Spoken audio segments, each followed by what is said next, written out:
All right, planning the veggie boxes for the 15-week CSA. What's in there? I'm going to tell you right now. But I do know that the thought of planning out 6 to 12 different varieties of veggies every single week for the entire season, at the beginning of the season, before you even get started, could seem like a rather daunting task. And it can be, but it doesn't have to be.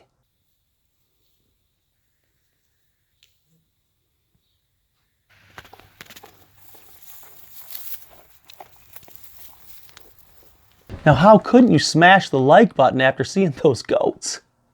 All right, so let's take a look and see what we've got here for our weekly box schedule. All right, so the main thing to keep into consideration is in your particular climate, what grows best and at what time of the year.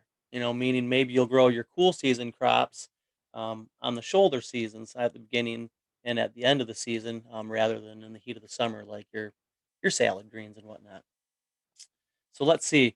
So we've actually got week one. We've got our spring mix, our spinach, radish. We're going to do some garlic scapes, kohlrabi, and some tatsoi. Now, in my area, we're known for our salad mix and our lettuce. So I try to keep that constant. We actually do a salad club as well. So during the heat of the summer, I will put shade cloth on it and make sure it gets watered a little more often to keep the temperatures down. So on my list, you'll notice that I have salad mix or head lettuce almost every single week. But other than that, what I try to do is mix it up. Say if I'm doing carrots, I'll do carrots 2 weeks in a row.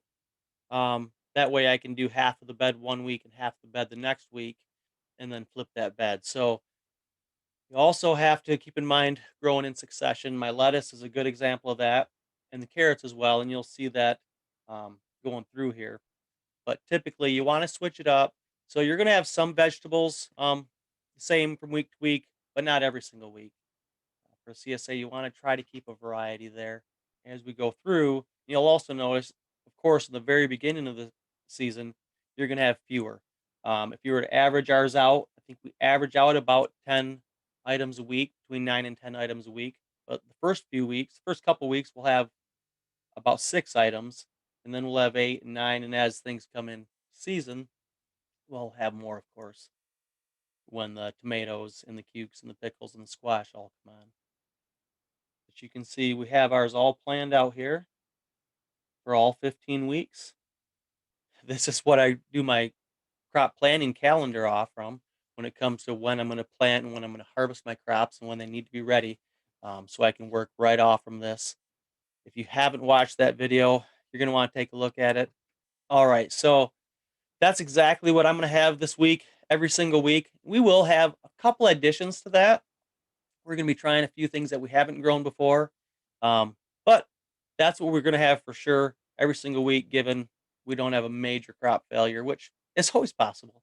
So, like I said in the beginning, the biggest key is really just keeping good records from year to year. So then you can just easily look back on that past year, see what things were ready, exactly when throughout the season, and then you can base your boxes off of that. But having a good plan and knowing what you're going to have every week before you get started, for one, put your mind at ease to know every week what you need to harvest. And it is also a great resource for your customers to see before they even purchase your CSA shares what you're going to have available for them. So now, if this is your first year, seek others for example. That's what we all do. Copy, borrow from them until you have records of your own to work off from. Now, I know myself.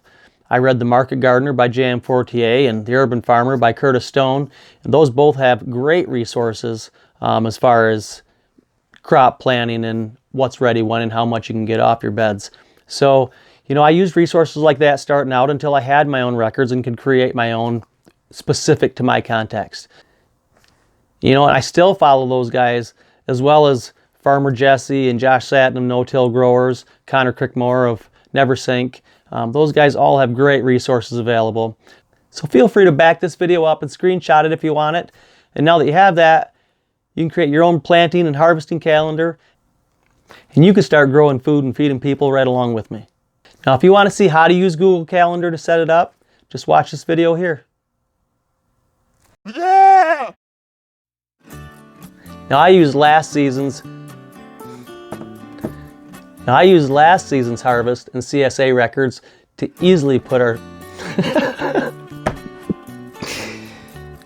If this is your first year, so now that you have this, you can set up your own crop calendar, get growing, start. So feel free to go ahead and screenshot this one. So feel free to back this up, screenshot that. So feel free to back this video up, screenshot that if you need it. So feel free to back this video up, screenshot that if you want it. Now that you have that, you can set up your own crop calendar. Well, I used last season's harvest and CSA. Well, I used last season's harvest and CSA.